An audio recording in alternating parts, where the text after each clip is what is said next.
বন্ধুরা, এই হচ্ছে ভারতের গুজরাট রাজ্যের বাসিন্দা জগদীশ পাটেল ও ওনার ফ্যামিলি। একটা ভালো ভবিষ্যৎ পাওয়ার আশায় 12ই জানুয়ারি 2022 এই দিনটাতে নিজেদের বাড়ি ছেড়ে এনারা আমেরিকার উদ্দেশ্যে বেরিয়ে পড়েন। কিন্তু সেই সময় এনাদের জানা ছিল না এটা যে তাদের এই প্রচেষ্টাই তাদের মৃত্যুর কারণ হয়ে দাঁড়াবে। বাড়ি থেকে বার হওয়ার এক সপ্তাহ পর আমেরিকা ও কানাডা বর্ডারের পাশে -35 ডিগ্রি ঠান্ডা আবহাওয়ার মধ্যে আর কয়েক পা এগোলেই তারা আমেরিকার ভিতরে প্রবেশ করে যাবে এরকম একটি জায়গায় এই চারজন মানুষের নিথর দেহ বরফে জমে পড়ে থাকতে দেখা যায়। এই পরিবারের সাথে এমনটা এই জন্যই হয়েছিল কারণ এনারা অবৈধভাবে আমেরিকার ভিতরে প্রবেশ করার চেষ্টা করেছিল। আর 2022 সালে এরকম অবৈধভাবে আমেরিকায় প্রবেশ করার চেষ্টায় জগদীশ ভাই শুধু একা ছিলেন না, লাস্ট 1 ইয়ারে জগদীশ ভাইয়ের মতো এরকম 1 লক্ষ ভারতীয়কে গ্রেপ্তার করেছে ইউএস পুলিশ। আর এর থেকে আরও অনেক বেশি সংখ্যক মানুষ এটা করতে গিয়ে জগদীশ ভাইয়ের মতো রাস্তাতেই মারা গিয়েছে। এই অবৈধ পথ ধরে আমেরিকাতে প্রবেশ করতে গেলে প্রথমত 60 থেকে 70 লক্ষ টাকা খরচ করতে হবে আপনাকে। এছাড়াও ঘন জঙ্গল, বড় বড় নদী, প্রচণ্ড ঠান্ডা ওয়েদার, এরকম নানা প্রকার চরম অবস্থা পার করার পর যদি কেউ বেঁচে থাকে তবেই সে শেষ পর্যন্ত আমেরিকা পর্যন্ত ঢুকতে পারে। সুপারস্টার শাহরুখ খানের যে ডাঙ্কি মুভিটা তৈরি হয়েছে, ওই মুভিটা এই ঘটনার উপরে ভিত্তি করেই তৈরি হয়েছে। কিন্তু আসল প্রশ্নটা এখনও আমাদের কাছে পরিষ্কার হলো না যে অবৈধ পথে আমেরিকাতে প্রবেশ করার জন্য এত পরিমাণ মানুষ এত লক্ষ লক্ষ টাকা খরচ করে, আর সবথেকে বড় কথা নিজের জীবনের বাজি লাগিয়ে কেন তারা সেখানে পৌঁছাতে চাইছে। আমেরিকায় পৌঁছানোর এই রাস্তাটি ঠিক কতটা খতরনাক, আর যারা কপাল জোড়ে কোনো রকমে সেখানে পৌঁছে যায়, পৌঁছানোর পর সত্যিই কি তাদের আগামী জীবন ভীষণ ভালো হয়ে যায়? তাহলে আসুন এই প্রশ্নগুলো এবং এই রোমাঞ্চকর সফরটি একদম সহজ ভাষায় আমরা বোঝার চেষ্টা করি। 35-40 लाख रुपए दे रखे हमारे माँ बाप ने। हमने 2 महीने हो गए, हमारे माँ बाप तक बात भी नहीं करी। There's a hidden agenda, you know, just disappear here and bury you. Who the hell is going to find you?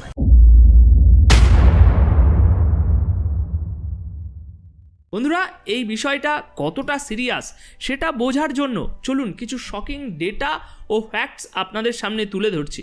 শুধুমাত্র 2022-এ 24 লক্ষ ভারতীয় এরকম অবৈধ পথ ধরে আমেরিকাতে প্রবেশ করার চেষ্টা করেছে, তবে তারা প্রত্যেকেই কিন্তু আমেরিকাতে পৌঁছাতে পারেনি। বিগত 1 বছরে আমেরিকা ও মেক্সিকো বর্ডারের পাশে 42,000 ভারতীয় গ্রেপ্তার হয়েছে। আর শেষ বেশ বহু কষ্ট করে যারা কোনো রকমে আমেরিকাতে পৌঁছে যায়, তারা পৌঁছানোর সাথে সাথে নিজেরাই পুলিশের কাছে আত্মসমর্পণ করে দেয়। কি বিষয়টা ভীষণ আশ্চর্য লাগছে, তাই তো? এত কষ্ট করে দেশের ভিতরে ঢুকে কেউ কেন নিজেকে স্যারেন্ডার করবে? আচ্ছা, একটু পরে এই ব্যাপারটা ব্যাখ্যা করছি আপনাদের সামনে। আগে আমরা এটা জেনে নিই যে এই মানুষগুলো ওই অবৈধ রাস্তা দিয়ে কিভাবে আমেরিকাতে পৌঁছায়, বা আমেরিকাতে পৌঁছানোর এই অবৈধ পথগুলো ঠিক কতটা খতরনাক হয়। তো দেখুন, এই অবৈধ পথ ধরে আমেরিকাতে পৌঁছানোর এই প্রক্রিয়াটাকে ভারতবর্ষে ডাঙ্কি বলা হয়। তো এই ডাঙ্কি প্রসেসের মাধ্যমে এজেন্ট আপনাকে আমেরিকাতে পৌঁছে দেওয়ার জন্য ইমিগ্রেশন পলিসির লুপ হোলের ফাঁক খুঁজে অন্য একটা ফরেন কান্ট্রি থেকে আপনাকে আমেরিকাতে পৌঁছে দেবে। এখন যদি আপনি বৈধ পথ দিয়ে আমেরিকাতে যেতে চান, তাহলে প্লেনে করে মাত্র 15-20 ঘন্টার মধ্যে আপনি সেখানে পৌঁছে যাবেন। কিন্তু পাঞ্জাবের বাসিন্দা আর্শদেব সিংকে এই ডাঙ্কি পদ্ধতির মাধ্যমে আমেরিকাতে পৌঁছাতে 40 দিন লেগে গিয়েছিল। এখন এটা খুবই সরল বিষয় যে একদিনে পৌঁছে যাওয়ার গন্তব্যে যদি কারোর 40 দিন সময় লেগে যায়, তাহলে নিশ্চয়ই তার সেই সফর মোটেই সোজা হবে না, তাই না? তাই আর্শদেব সিংয়ের সাথে ঠিক কি হয়েছিল সেটা এবার শুনুন। সে সর্বপ্রথম নিউ দিল্লি থেকে হাংরি নামক দেশটিতে পৌঁছায়। সেখানে টানা 10 দিন পর্যন্ত একটা ছোট্ট ঘরে আটকে থাকে, শুধু জল আর রুটির সাহারায়। এরপর সে হাংরি থেকে পৌঁছায় ফ্রান্স, আর ফ্রান্স থেকে পৌঁছায় মেক্সিকোতে, যেখানে তাকে আরও 1 সপ্তাহ অপেক্ষা করার পর শেষমেশ কিছুটা পথ বাসে করে আর কিছুটা পথ হেঁটে ফাইনালি সে আমেরিকা বর্ডারের দিকে রওনা দেয়। তবে বন্ধুরা, মেক্সিকো থেকে আমেরিকা পর্যন্ত যাওয়ার এই যে অবৈধ রাস্তাটি রয়েছে, এটা অত্যন্ত খতরনাক এবং খুবই কষ্টসাধ্য একটি রাস্তা। এই পথে যে কোনো সময় খুন খারাপা ও লুটপাট এগুলো অত্যন্ত সাধারণ ব্যাপার। সেখানকার লোকাল গ্যাংদের ভারী মাত্রায় দাদাগিরি চলে এই অবৈধ পথে চলা যাত্রীদের উপরে। কখনো কখনো আবার এখানকার যে লোকাল গ্যাং আছে তারা আপনাকে মেরে দিয়ে আপনার শরীরের অঙ্গ প্রত্যঙ্গ বেচে ভারী টাকা ইনকাম করে। বন্ধুরা, এই পথের প্রথম বিপদ তো হলো এই ধরনের মানুষগুলো যাদের থেকে বেঁচে সুরক্ষিতভাবে বর্ডার পার করা। এটা ভীষণ মুশকিল একটা কাজ। জীবন বাঁচানোর জন্য অনেকবার আপনার কাছে থাকা সমস্ত কিছু তাদেরকে দিয়ে দিতে হবে, সমস্ত কিছু। এবার দ্বিতীয় সবথেকে বড় যে বিপদ সেটা হলো এই পথটাই। বন্ধুরা, বলা হয় এটা পৃথিবীর সবথেকে রিস্কি ও ডেডলি ইমিগ্রেশন রুট। এবড়োখেবড়ো পাহাড়ি রাস্তা, কোথাও ভীষণ পাহাড়ের চড়াই, ঘন জঙ্গল, কোথাও আবার পায়ে হেঁটে নদী পার করতে হবে। আর এই সমস্ত কিছু থেকে যদি আপনি বেঁচেও যান তাহলে বিষাক্ত সাপ, কাঁকড়া, বিছে ও চিতাবাঘের মতো জানোয়ার আপনার জীবন নেওয়ার জন্য ওই জঙ্গলের মধ্যে অপেক্ষা করতে থাকে। পাঞ্জাবের আর্শদীপ সিং এই পথে তার অভিজ্ঞতার কথা জানিয়ে বলছেন যে দিনের বেলায় লোকাল গ্যাংয়ের ভয় লাগতো, আর রাত হতেই জঙ্গলে জঙ্গলি জানোয়ারের ভয় উত্তেজনা বাড়িয়ে দিত। এখানে মৃত্যু আর আমেরিকার বর্ডারের মধ্যে মাত্র কয়েক পায়ের ব্যবধান থাকে। পরবর্তী পদক্ষেপে মৃত্যু আছে না আমেরিকা আছে, সেই পদক্ষেপটি না নেওয়া পর্যন্ত কিছুই জানা যায় না, এতটাই খতরনাক। এই পথে এমনও কিছু জায়গা আছে যেখানে দিক নির্ণয় করে এগিয়ে যাওয়া বাইরের মানুষদের পক্ষে একেবারে অসম্ভব। সেই জন্য এই এজেন্টরা প্রতিটি দলের সাথে একটা করে সেখানকার লোকাল গাইড দিয়ে দেয়। কিন্তু বহুবার এমন দেখা গিয়েছে যে সেই লোকাল গাইডরা ঠিক সময়ে ওখানে এসে পৌঁছায়নি, যার ফলস্বরূপ বহু মানুষ তাদের ওই গাইডের অপেক্ষা করতে করতে ওই জঙ্গলেই তাদের মৃত্যু হয়ে গিয়েছে। একটি সার্ভের রিপোর্ট অনুযায়ী রিপোর্ট বলছে যে বিগত 2 বছরে এই এলাকা থেকে 124 জন মানুষের ডেড বডি উদ্ধার হয়েছে, আর তাদের অনুমান এই নাম্বারটা অ্যাকচুয়াল এর থেকে আরও অনেক বেশি। এছাড়াও শুধুমাত্র এই বছরে প্রায় 200-র কাছাকাছি সেক্সুয়াল ভায়োলেন্ট রেকর্ড জমা হয়েছে। বন্ধুরা, বর্তমানে আমেরিকাতে প্রবেশ করার আইন ব্যবস্থা এতটাই কঠোর হয়ে উঠেছে যার কারণে এরকম বিপজ্জনক অবৈধ রাস্তা দিয়ে দেশে প্রবেশ করার জন্য মানুষের সংখ্যা দিনকে দিন বেড়ে যাচ্ছে। বিগত 2 বছর আগে এই পথ দিয়ে যাওয়া মানুষের সংখ্যা 1 লক্ষের কাছাকাছি ছিল, আর 2023-এ এই সংখ্যাটা 5 লক্ষ পার হয়ে গিয়েছে। এবার এই এত কিছু বিপদ পার করে যে ভারতীয়রা আমেরিকাতে পৌঁছে যায় তারা এই দুটো কাজের মধ্যে যে কোনো একটা কাজ প্রথমে করে। প্রথম কাজটা হলো পুলিশের নজরে না পড়ে আমেরিকাতে থাকা তাদের পরিচিত কারোর কাছে পৌঁছে যাওয়া, যারা তাকে আর কি ডেকেছে। কারণ আমেরিকাতে ভারতীয়দের অনেক বড় একটা রেস্টুরেন্ট ব্যবসা চলে, আর কখনো কখনো সস্তায় লেবার পাওয়ার চক্করে তারা জেনে বুঝে এজেন্টদেরকে পয়সা দিয়ে এই অবৈধ পথ দিয়ে ভারত থেকে লেবার নিয়ে আসে।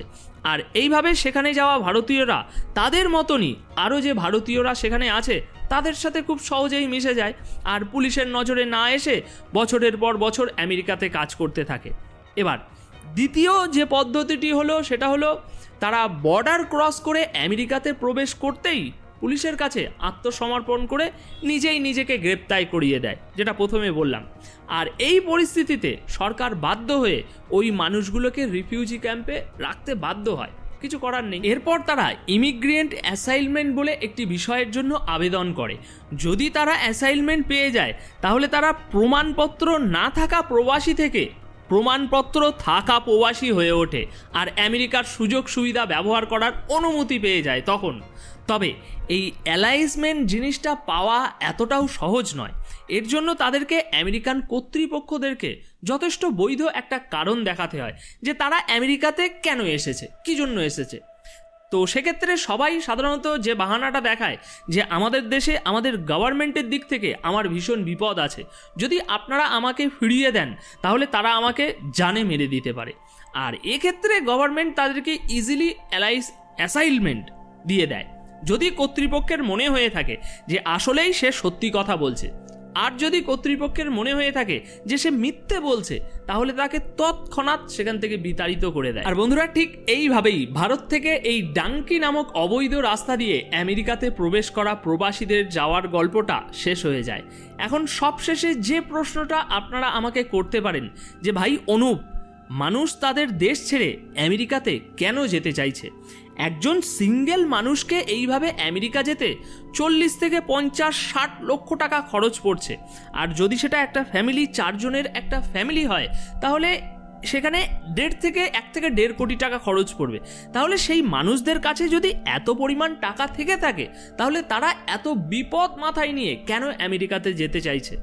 তো বন্ধুরা, এর একদম সহজ সরল উত্তর হলো টাকা, আরও বেশি টাকা।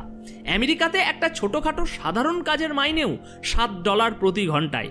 তো এই হিসাবে যদি 26 দিন রোজ 8 ঘন্টা করে আপনি কাজ করেন, তাহলে মাসে 1,20,000 টাকার কাছাকাছি আপনি উপার্জন করতে পারবেন।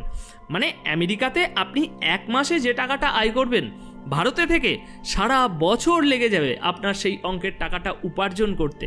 তাহলে এবার বলুন, মানুষ কেন যেতে চাইবে না আমেরিকাতে? কিন্তু এখানে একটা ফ্যাক্ট আছে, অনেকেরই এটা জানা থাকে না যে পারচেজিং পাওয়ার প্যারিটি বলে একটা জিনিস আছে।